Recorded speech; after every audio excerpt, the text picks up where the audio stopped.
Good day everyone, we are the Group 4 and we are here to present to you our task performance and social change and development perspective. Before we start, we have 3 performance tasks. Our task 1 is all about the edge chart where we compare and contrast the structural functionalist theory and the Rostow's modernization theory. In our task 2, it is all about the group case analysis where our case analysis is all about the working capital management, inadequate working capital on small businesses. And lastly, our task 3 is all about the development theories where we present the dialectical materialism and the historical materialism. Again, we are the group 4 and now we're going to start our first task, which is the S chart.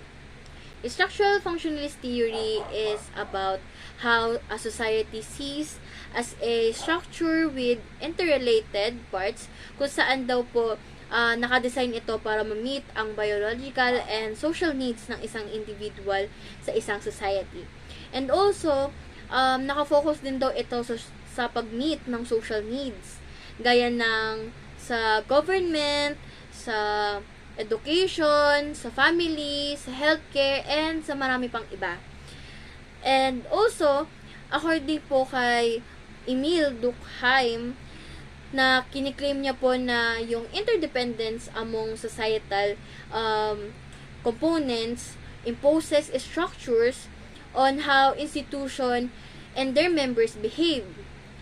And naniniwala daw po si Emil Durkheim na yung interaction daw po between many elements of society ay nakakatulong po sa pag-create ng isang cohesive society na yun po yung isang society na mayroon pong own characteristics na nagse-separate yung people pero nai-influence po nun yung behavior nila. Good evening everyone. Today I'm going to report about the task 1, Rostow modernization theory. Rostow argues that through increased investment, increased exposure to modernized Western society and change in tradition, culture, values, and society will become a highly developed. Now, we are in our task 2, which is the group case analysis, a business case analysis of inadequate working capital on small businesses. An entity that aims to make money from an activity is considered a business. Although yung term po na businesses napaka-wide, pero yung activities daw po is naka-focus on making a profit and usually involves giving customers something they need or desire. And yung business goal po ng isang business is to provide value to consumers. And then, they exchange the value of cash to other payment methods. And because of pandemic, millions of people's long-term livelihoods and well-being are in danger due to the economic and social instability.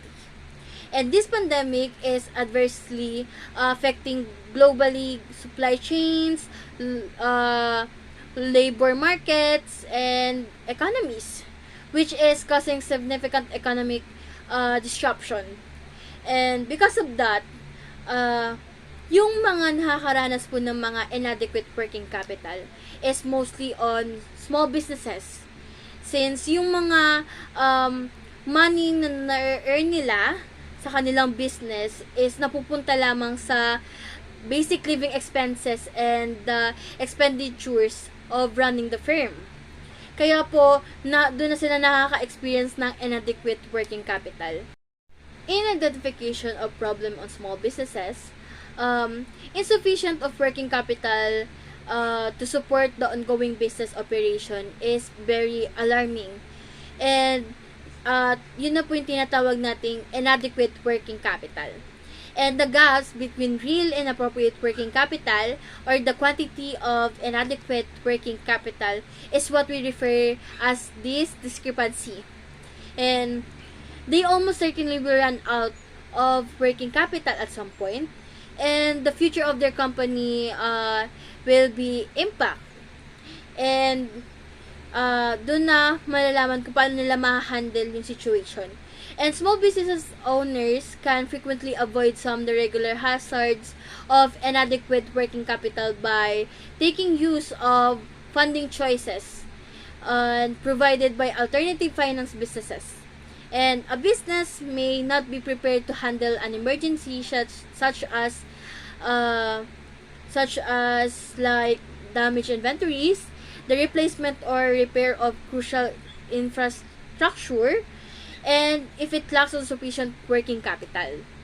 And this can cause production that slackens and keep a company from completing accepted orders. And this would not always result in a loss of present business, but might also harm potential profits and the reputation of the business. Background of study about a business analysis of inadequate working capital on a small business. Ang maliit na kumpanya or a small business ay karaniwang nag-aalok ng serbisyo o retail established tulad na lamang ng pharmacy, grocery store, bakery at kung ano-ano pa. Ang pribadong kumpanyang ito ay nangangailangan lamang ng kaunting kagamitan kaysa sa mga malalaking kumpanya. One of the most important to measure o sukatan ng pagganap ng isang kumpanya ay ang daloy ng pera o yung ginagamit na pera.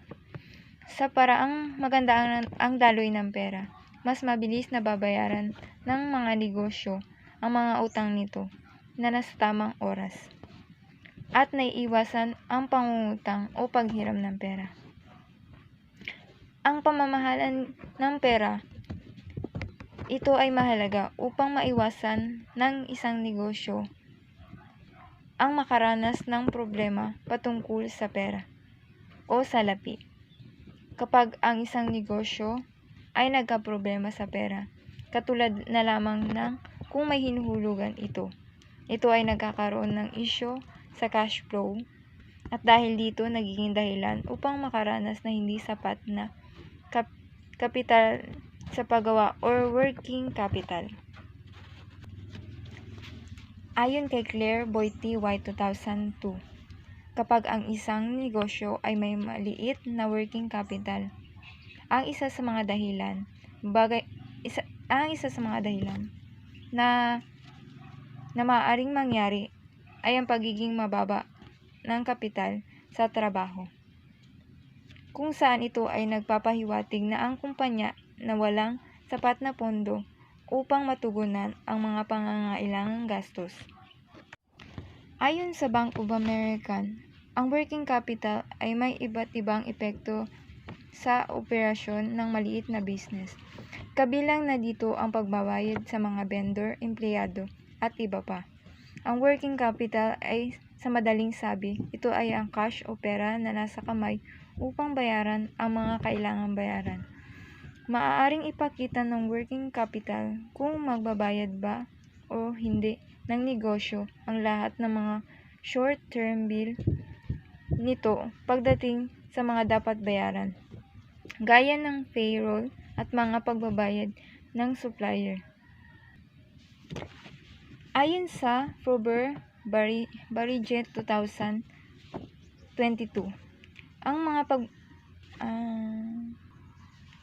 Ayon sa Prober Barijet 2022, ang mga pagkakataon para sa pag-unlad ng isang organisasyon pinipigilan ng lack of working cash. Ang tagumpay o paglago ng kumpanya ay maaapektuhan kung ang negosyo ay kulang sa sapat na operasyon ng pera upang ma-invest ang profit of project. Lack of working capital makes it challenging for businesses. Ang mga negosyo ay may hindi sapat na kapital sa paggawa ay maaaring magkaroon ng agwat sa pagpupondo. Kapag kailangan ito, as a result, they risk missing the goals for business grow. Kumbaga, hindi maglalago yung isang negosyo kung kulang sa kapital. Sa makatuwid, ang pagpapanatili ng isang malusog na antas ng working cash ay mahalaga upang makamit ang ninanais o layunin. Ayon sa isang website na tinatawag na Lending Card 2018, ang mga maliit na at katamtamang laki ng mga negosyo are likely slowly earning. Dahil sa hamon na kinakarap ng mga negosyo, ang karaniwang sa mga assets ng MSE, assets take the form current assets finding or founding. Ang mga MSE ay madalas na kailangan sa mga vendor financing kapag sila ay nangangailangan ng karagdagang pondo. One of the main reason of poor cash flow and insufficient or hindi sapat na working capital sa paggawa ay malamang ito ay mababa ang kita. Para sa negosyo, ang isang mataas na kita ay nagpapahiwatig lamang ng mas malaking daloy ng pera o salapi. Samantalang kapag mababa ang kita nito, nangangahulugan lamang na mas kaunting pera ang dumadaloy if inadequate working capital. Budgetary control strategies about our topic, the business analysis of an inadequate working capital in small business. Growth and expansion are the two main objects of any business. This is challenging to do in an event that our corporation lacks capital assets or inefficient funding. Budgetary becomes necessary at this time. The management plans expenditure on capital assets using the budgetary control. Fraser Sherman. Budget busting can be your only opinion if you run out of cash just before end of the quarter. Budget limits are used among other things to stop that. Regular audits of the financial performance are part of budgetary control, allowing you is to determine if more money is leaving the country than is coming in. And according to Arthur Pinkasovich, finding out whether or not a project will be profitable is one of a company's first job when faced with a capital budgeting choice. Payback period. When liquidity is a key concern, payback periods are frequently used. A corporation could only to be able to take on one significant project at a time. If it has a certain amount of funding, as a result, management will put a lot of effort into getting their initial investment back in order to move forward with new projects. Internal rate of return. The discount rate that would result in a net present value of zero is known as the internal rate of return or projected return in project. The benchmark of IRR calculations is the actual rate used by the firm to discount after-tax cash flows, since the NPV of a project is inversely connected with the discount rate. If the discount rate increases, future cash flows become more uncertain and therefore lose value. Net present value. The NPV technique has a number of significant benefits, including its general applicability and the fact that it gives a clear indications of increased profitability. It enables the comparison of numerous projects that are mutually exclusive at once. And even if the discount rate is liable to change, a sensitivity study of the net present value often identifies any sizable potential future concerns. In a solution to inadequate working capital of small business, a business owner should set a goal to get a net working capital ratio. So, is a problem na inadequate working capital, ang solution doon is for the business owner to set a goal. Dapat, bilang business person, meron kang goal para sa business mo. Goal para sa good net working capital ratio.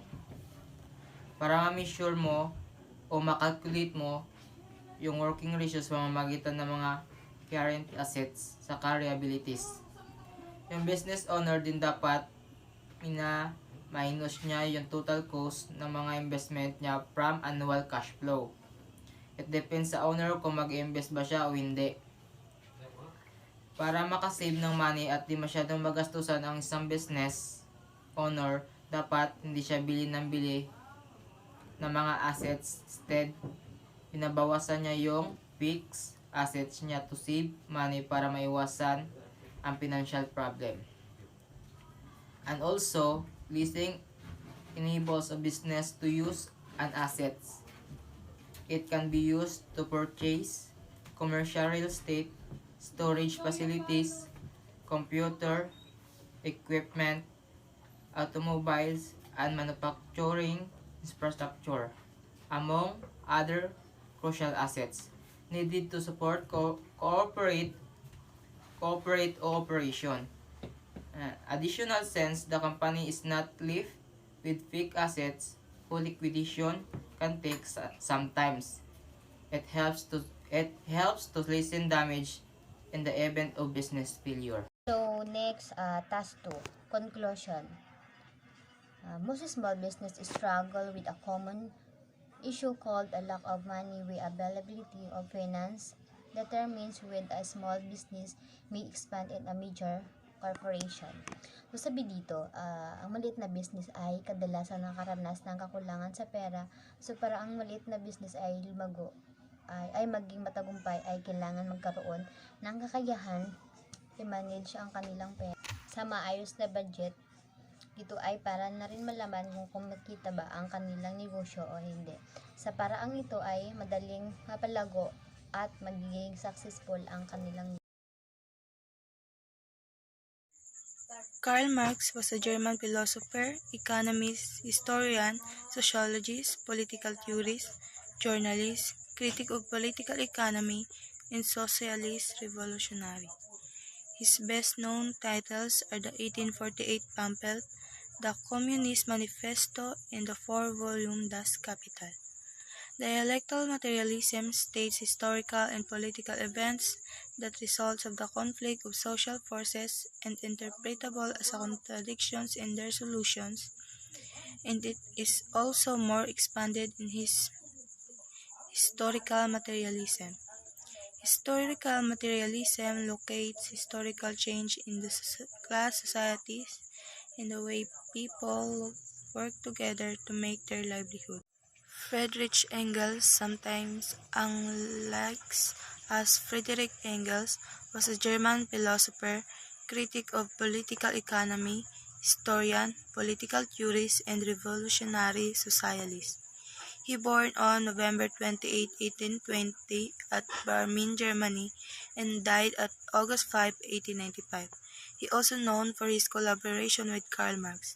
The Communist Manifesto theory, Engels and Marx argued that a series of class struggles would destroy capitalism and be replaced by socialism, followed by communism. Engels developed what is now known as Marxism together with Karl Marx. Karl Marx developed these two theories because when people look at the world through the lens of dialectical materialism, they can see the logical development of beliefs and thoughts, actions and events, and even human history as a whole.